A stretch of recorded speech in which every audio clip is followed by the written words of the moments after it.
ฮึบเอ้าโอ้โอ้รถประจำตำแหน่งต้องใส่เกียร์ อัตโนมือ ไม่เป็นไร เดี๋ยวลองอยู่น้องโอ้โอ้เนาะ มันมาบดฮึบเพิ่งเด้อเนาะมันดีดข้างเด้อว้าทุนักบ่โอ้ซ้อมฮึบโอ้กว่าโว้น้องเราเลยนี่ฮะ โอ้สบาย น้องเนาะตัดภาพตัดซองมาอีกบาทนี้ก็อยู่บ้านซองของน้องหัวเด้อพี่น้องเด้อเนาะ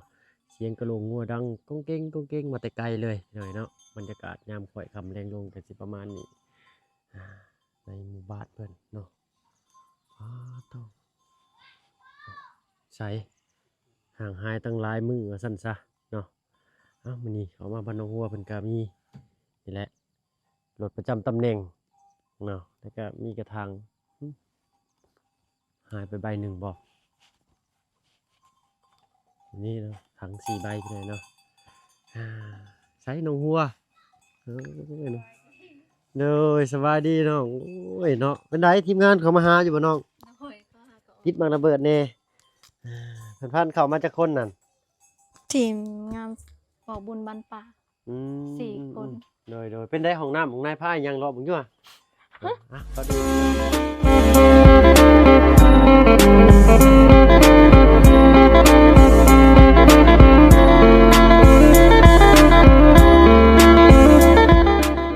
ทักทายเนาะกราบทักทายสบายดีผู้ใหญ่ใจดีจาก FC ทุกท่านที่เข้ามาประชมช่อง YouTube บ่เพิ่งเคยหลายคือเก่าเนาะบ่ว่าฝั่งไทยฝั่งลาวหรือว่าฝั่งต่างประเทศก็ยินดีต้อนรับเข้าสู่ช่อง YouTube บ่เพิ่งเช่นเคยพี่น้อยเนาะไปได้กันน้อง ว่าเขาเห็นแล้วยังทาแต่ใส่สกูป โอ้ยขายสะโคกเพิ่นเจาะให้เรียบร้อยพี่น้อยเนาะพอลุง FC เพิ่นแนะนำมากะว่าให้เป็นตัวหนังเนาะกรุ่นเบิกพี่น้อยเนาะทำมาบุญสารวัตรเพิ่นจานให้ไปได้น้องมักบ่ มา คักอยู่บ่ โดน เนาะโอ้ใหญ่เลยเพิ่นเฮ็ดใส่เบิดเลยเนาะ โดน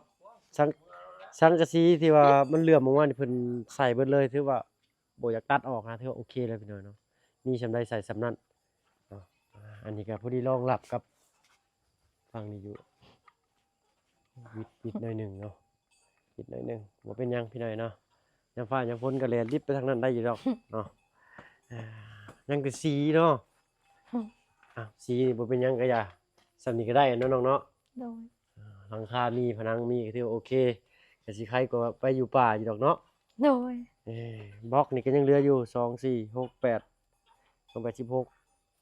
18ชาวเหลือชาวก้อนใช้มาเบิ่งข้างหล่างอยู่เนาะเป็นได้อันนี้เพิ่นก็ย่านเด็กน้อยเฮ็ดแตกเพิ่นเทปูนปิดเลยเป็นได้ท่อที่อ้ายซื้อมาอันพอดีบ่ โดนเหลือ อ๋อเหลืออยู่เนาะอ๋อเหลือบ่เป็นหยังยันแต่บ่พอ อันนั้นมันเขาตัดแต่อันมันเหลือ อะไรกันเนาะ ว่าตอนนั้นมันเขาตัดอยู่ใน อ๋อตัดอยู่ใน อันนี้เป็นของอ้าย โดยอันใดมันนั่นแปลว่าพอดีเพิ่นก็เอามาใส่ให้เนาะ โดน ดีเลยเนาะเพิ่นเอาท่อตัวนี้พอดีมาใส่ให้ใส่อิหยังอันนี้ วันที่8 วัน เดือน ที่ 10 8เดือน10 2025 2025ไผเขียนให้นี่เนาะ สร้างเขามา เนาะโอ้ลายมืองามเด้อ มือแล้ว มือแล้วเนาะ แม่นก็เฮ็ดมือ ได้ แล้ว ไก่กาเจ้า ได้8 โตว ใช้พาไปเบิ่งอยู่อ่ะ ยัง2 โตว อ้าวคือว่ายังช่องโต เขาเจ้ายังจับบ่ได้ อ๋อเพิ่นยังจับบ่ได้เพิ่นเอา ไก่ มาให้ นอนอยู่กกไม้จับ ไก่นอนอยู่เทิงต้นไม้ โดยไก่ตัวหนึงตัวแม่หันไข่แล้ว2หน่วย โอ้มาฮอดจักมือแล้วไข่เลย 2-3 มื้อ 2-3มือไข่เลยก็กำไรแล้วนี่เนาะ โอ้ยทางตัวแม่สบายดีตัวแม่เด้อโดยไปมื้อนี้ทางน้ำบ่าวมีหยังมาให้อีกแล้วเนาะไปเบิ่งกันสิเป็นหยังผู้มีรถประจำตำแหน่งมาให้ได้มื้อนี้ฮะ เนาะ ไปเบิ่งอยู่ฮะเนาะครับเป็นอยู่บ่เนาะ โอ้แม่ ผู้แหละย่างไปเบิ่งพี่น้องไปนี่ น แทนว่าซั่น มีสิมือพับบ่ได้ เนาะโอ้ยเจ้าลืมหยังทุกอย่างบ่ ลืมไปไหน รถยังบ่ทันมีลมได้ หูยลืมไปหน่อยเนาะทั้งในบ้านเพิ่นมีสูบอยู่บ่น้อง บ่มี บ่ฮู้ แล้ว ทั้งในบ้านเพิ่นบ่มีบ่หันซา บ่มีแต่อยู่นอก อ๋อมีแต่อยู่นอก สูบเนาะบ่ได้ซื้อรถสูบมา เนาะโอเคพี่น้อยเนาะ มีได้ เอาสิพากันเอาลงก่อนพี่น้อยเนาะ บ่ เลยแล้วบัดนี่เขาต้องเอาอันกระสอบนี่ออกก่อนได้ดูก่อนเด้อ ขอโทษยอมทีล่ะครับสอบลงก่อน ฮึบ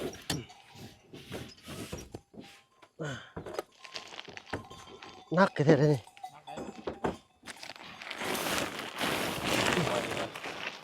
ฮึบ ก็ชอบหยัง มันเทพ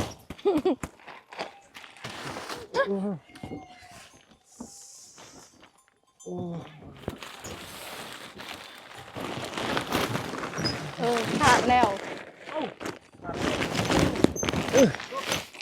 ฮึบโอ้โอ้ จ่อยเราขาดก็แล้วแล้วหั่นปล่อยสิ ไม่หยัง มา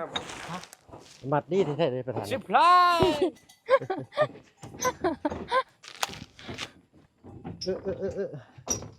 บอกก็รู้สิสมบัติให้ไว้ยันมันโหลดลงจากรถ เฮ้พอ ตั้งนำใช่นี่บ่ ฮะพูดอะไรพูดหาจีเองละพูดงานละ พูดเลยได้เนาะเอาตามที่พี่เป็นคาดไว้ ฮึบเอ้า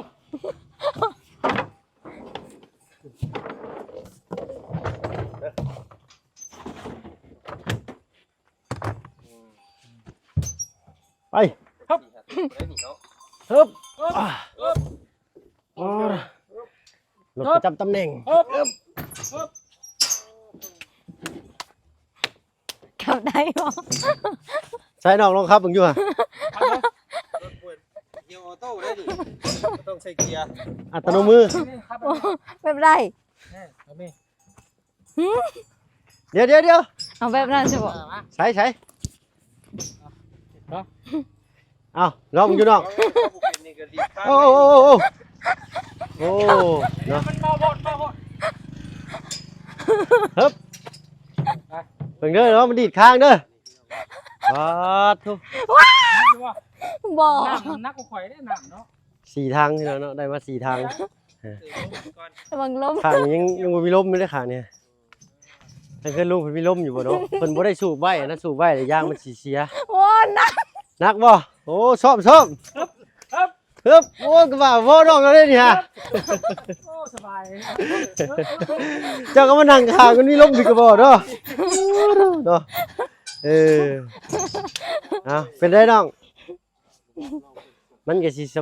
สะดวกสบายในการที่แบบว่าเฮาไปหาบมาเนาะ โดย แกลลอนนี่ก็จักลิตรอันนี้20ลิตรบ่นี่80ลิตร นักโตบ่บุญ โอ้นักโตบ่บุญเอาใส่ยู่เข้าไปซีก็ได้แต่กาวจะสีขาวได้จะเฮ็ดอะไรเนาะ แบกเอา แบกไปใส่ทางใด แบกใส่หลังแล้วก็ไปเงินลูก ล้างมือได้บาดมีหนักป่ะ บ่มี แบกใส่ลังเอาคือแบบเอามาแต่อันนั้นเลยแม่นบ่ โดย เอาบัดนี้ก็มีแต่นี้แหละบ่ต้องแบกบัดนี้ลากเอาบัดนี้ โด ได้ ย เอาบอกน้องบอกนุ่งบอกเอื้อยบอกอ้ายมาย่อซอยเลยก็พากันยู่ขึ้นเนาะๆเนาะ โดย แต่ต้องเติมลมเพิ่นอีกจักหน่อยข้างนี้เนาะ น้องคิดแล้วไปอยู่ในนี่ ยู่ในนั้นก็ได้ยู่ในนี้ก็ได้แล้วแต่มักเมื่อก่อนน่ะมันจะเป็นล้อไม้บ้านเฮาเพิ่นสิยู่จังซี่โอ้มันก็เบากว่าล้อไม้เด้พี่น้อยเนาะล้อไม้เมื่อก่อนยู่แต่ล้อซื่อยังสิล้มเด้แบบไม้เบิดล้ำเลยนะเนาะอันนี้สบายพี่น้อยเนาะเล็ก สี่ แข็ง ตุกนี่ส่งเถื่อไปเต็มกระถักเนาะ อันนี้ได้อ๋อเต็มมาแล้วเจ้าไปรอบหนึ่งมาในครึ่ง4 ตุกเป็น4ทางนี่นี่แหละทุก20 ลิตร เล็กคานมันก็เล็กจึกตัวใดบ่ฮู้เบิ่งบ่เป็น ได้อยู่ดอก เนาะ ไปตักน้ำเลย ตักน้ำเลยบ่ ลองเลยบ่ ลองเลยบ่เนี่ย ไปลอง ป้าโธ่ต้องไปเติมลมข้างหน้าก่อนมันหนัก มันยังบ่มีลม เนาะ มีบ่ใช่เอื้อนผู้ใดเอื้อน เอาเบียร์เบิ้ลบังสูบเนี่ย มีบางสูบบ่ เปล่า ทางเฮาก็ลืมเลยพี่น้อยเนาะเมื่อกี้นี้แล่นเข้ามา อันนี้ เด้ออยู่น้ำเด้อหันพี่น้องเอ้ย อ่า บ่มี บ่มีครับทางในบ้านนี่บ่มีแบบห้านซ่อมบ่ บ่มีมีอยู่เนาะแม่ ลืมซะเมื่อกี้ พากันแล่นเลย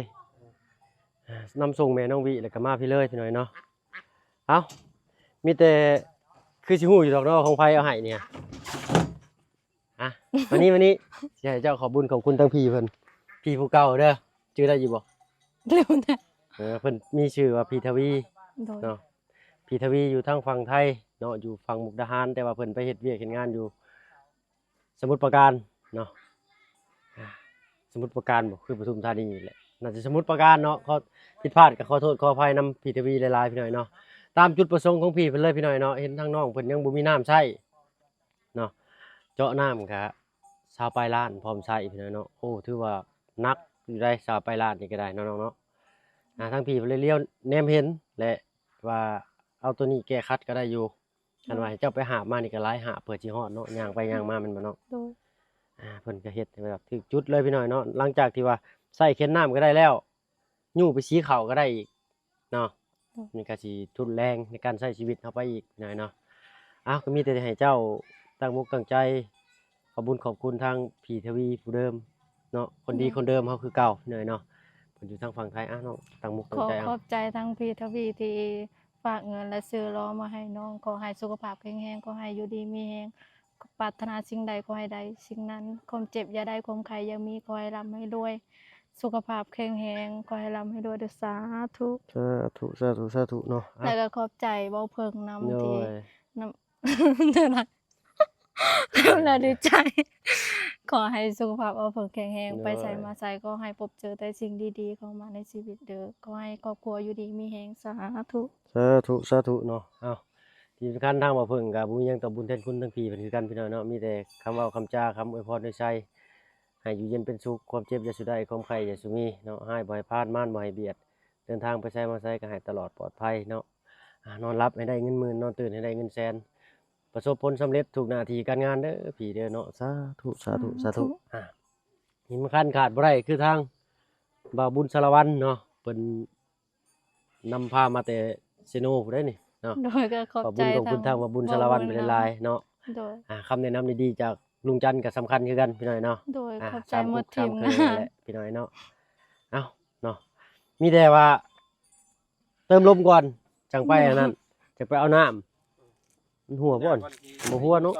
ไปติดเกอไว้ซื่อ ให้เพิ่นนอนพักผ่อนเนี่ยหัวอยู่ เนาะ ขี่มา ล่อคิงนี่หมุนมาตามทางลิงติงอยู่ได้เนาะเอาขอบคุณทั้งลุงจันทร์เพิ่นหลายๆพี่น้อยเนาะเอา และเนาะโยกเอาไว้ ลองเบิ่งอยู่เนาะลมล้อนี่เพิ่นยังบ่ทันเติมมาให้เพราะว่าเพิ่นเติมไว้แล้วยางมันสิแตกอะนะเนาะเราต้องสิใช้เฮาจังมาเติมเอาเคยได้เคยยู่อยู่บ่น้องล้อนี่ บ่เคย บ่เคยเลย โดย จอดไว้ดีเด้มื้อแรงตื่นมื้อเช้ามาสิบ่เห็นชะบ่จักอันนี้ฮะมื้ออื่นเช้ามาบ่เห็นนี่สิเฮ็ดอะไรนี่ สิให้ สิให้โอ้เนาะขอบคุณทั้งพี่ทวีอีกเทื่อหนึงพี่น้องถือว่า โดย เพิ่นมองเห็นได้ถูกจุดพี่น้อยเนาะล้ออันนี้ 4,500พู้ตอนแรกไอ้คิดว่าละพันละได้เนาะน่าจะม่วงเขาไอ้ก็ได้ทางนี้ก็ใบละ100กว่าบาทพี่น้อยเนาะปกติเพิ่นสิขาย200แต่เพิ่นลดให้เพราะว่าชื่อรถเข็นอาหารเพิ่นเนาะเอาถ้าว่าเป็นไม้นี่นักเนาะเคยได้อยู่บ่ล้อไม้ คือ บ่เคยเนาะทางนี้บ่ค่อยเห็นพี่น้อยเนาะล้อไม้แต่ทางบ้านบ่เพิ่งเพิ่นสิเป็นล้อไม้ยอมรับว่านักอีหลีได้ล้อไม้นั่นน่ะถ้าว่าเป็นล้อเล็กสิเบาแน่ฮอดบ่3 กิโลเนาะถ้ามันเป็นชิ้นน้อยมันน่าสิได้อยู่ประมาณ3 กิโลพี่น้อยเนาะมันก็บ่ได้หนักยางเพิ่นก็เป็น โอ้ยาวบุกใหม่นี่พี่น้อยเนาะลายยังแบบหนาๆเลยเข็นจนอันเข็นจนลูกบวชว่าซั่นซะ ขอโทษขออภัยพี่น้อยเนาะทนนาลีได้รอดีเนาะมีแต่ว่าอย่าลืมเติมลมเด้อน้องเด้อ โดย ถ้าง่ายก็พากันเฝ้ามาให้มันค่ำมันมืดเลยแล้วก็เลยแล่นให้เข้ามาบ้านเลยบ้านหนองหัวมีหยังซะนี่เนาะ เข้า เขา เอามาตาก โอ้ มื้อ เขา ช้ เอามาตาก โดย เอามาแต่ให้บ่นี่หรือว่า โดย เขาอยู่ในเฮือนนี้ เขาเอามาแต่ให้เขาน้ำท่วม อ๋อเขาน้ำท่วม แม่นผู้ที่เข้าที่มันสุกตำลังนั่นน่ะ โดย เอามาหูแล้วก็น้ำท่วม ใช่เนาะตากเรียบร้อย โดย ตากเข้านี่ก็บ่แม่นของง่ายได้อพี่น้อยเนาะต้องเผาไก่เบิดมื้อเด้แม่นบ่น้อง แม่น เออ มีแต่ขี้ต้มขี้ต้มติด เม็ดข้าวบ้านเพิ่นจริงๆซี่พี่น้อยหอมเด้นี่ว่าขอยคิดไปเอง ต้องนึ่งแล้วพี่น้อยเนาะมันจะมีกลิ่นหอมข้าวใหม่นี่เนาะ โดย แล้วก็มีกระเป๋าปานดีกันนะเป็นเครื่องแจกของแท้มาสันซาทางผู้ใหญ่ใจะดีเพิ่นฝากมาให้ทางบ่าวบุญมาจับแจกเนาะทางตู้เมย์เพิ่นเฮ็ดหยังอ่ะน่ะ ผู้จะเห็น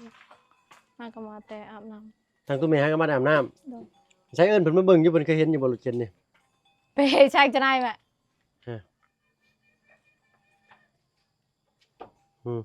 ใช่เพิ่นเคยเห็นอยู่บ่ลูกเอารถประจำตำแหน่งมาให้แม่เคยใช้อยู่บ่บ่เคยเนาะเออ ตากน้ำมีแต่แบก มีแต่แบกเอาวันนี้มีแต่ว่าเอานี่ใส่รถไว้แล้วก็ถือถังไป2หน่วยแล้วก็หาบขึ้นมาเทใส่หาบขึ้นมาเทใส่เนาะน้องเนาะ โดย มันก็สิซอยได้หลายเติบได้แหละพี่น้อยเนาะหาบมาเทื่อละ2คู่อันนี้ช่องทางดำนะพี่น้อยเนาะเพื่อสิฮอดนี่ก็แอวอ่อนมาสุดทางแล้วเจ้าเอ้ยเนาะคันว่าหาบน้ำเฮ็ดแอวแข็งๆนี่มันสิเพื่อเหี่ยเนาะ โดย น้ำสิหกว่าซั่นซะเนาะต้องเฮ็ดแอวอ่อนๆโยกไปตามน้ำพี่น้อยเนาะ เออเนาะเอาบัดนี้ก็สิง่ายขึ้นกว่าเก่าเด้อน้องเด้อ โดย เนาะทางผ้าจะได้สามีสำนั้นบ่ โดย ทางน้องเพิ่นก็มีน้อยซำเนาะแรกว่าสิเอาเป็นทางใบเดียวมาก็โอ้พี่น้อยเนาะทางฟ้าไปนะฮะบ่ได้ถามเพิ่นแบบคิดคำนึงถึงอีกแบบว่า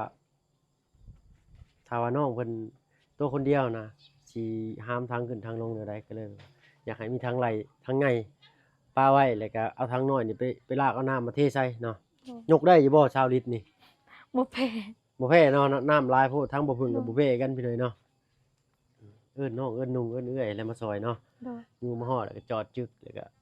เทใส่ถังคือเก่าก็ได้ถ้ามันฮอดคันนั้นมันก็สิบ่ยากเนาะน้องเนาะ โดย เฮ็ดได้แล้วก็ได้มื้อนี้พากันย่อข้าวย่อน้ำจักรอบแล้วมื้อนี้ฮะ รอบหนึง มื้อนี้บ่ย่อเด้อมื้อนี้เด้อ เอาเป็นยัง อิ่มแล้วเนาะ กินก่อนกิน อันน่ะ ยัง เห็นบ่อยากบ่ทางนั้นโอ้ยเนาะเอา กิน ซั่น เขาก็ มีไผแน่น้องเข้ามามื้อนี้ฮะ ลุงเฮิมแล้วก็บ่บุญบันปลาแล้วก็บ่ยาวบ่ตูน บ่ยาวกับบ่ตูนนี่ฮะก็เคยเห็นเพิ่นเทื่อแรกบ่ โดย เป็นจังได๋เพิ่นเป็นจังได๋ฮะ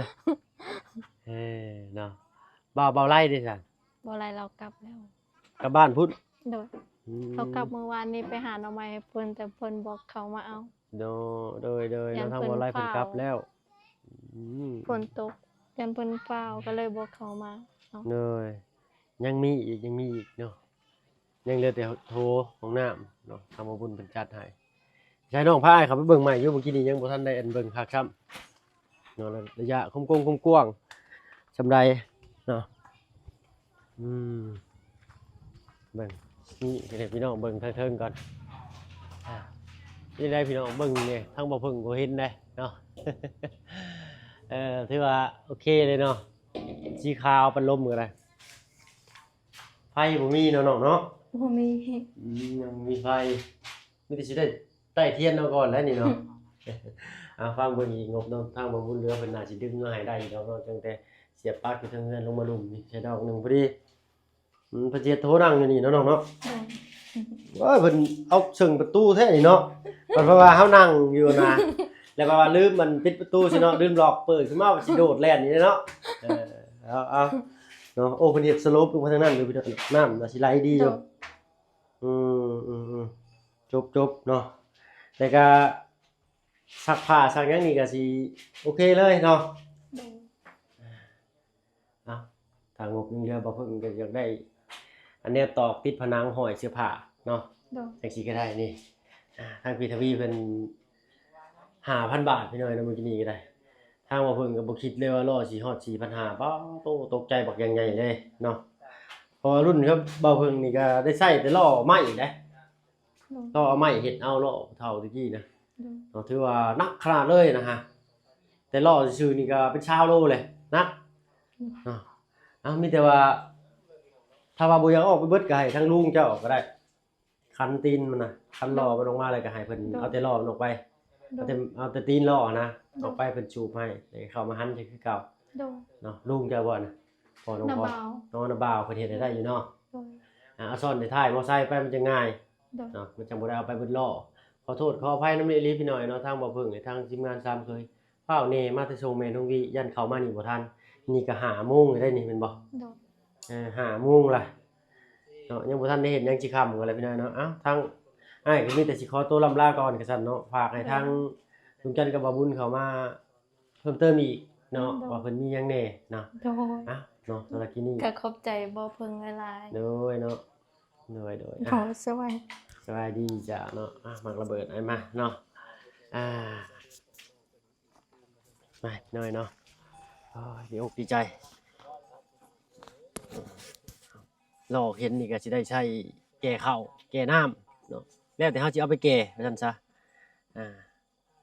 เอาสำหรับคลิปนี้ทางบ่เพิ่งก็สิขอตัวลาลงแล้วพี่น้อยเนาะพบพรคลิปหน้ากันแล้วกันเนาะ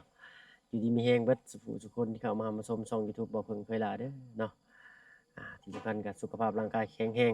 ตลอดปีตลอดไปเฮงๆปังๆสาธุเนาะสบายดีจ้ะ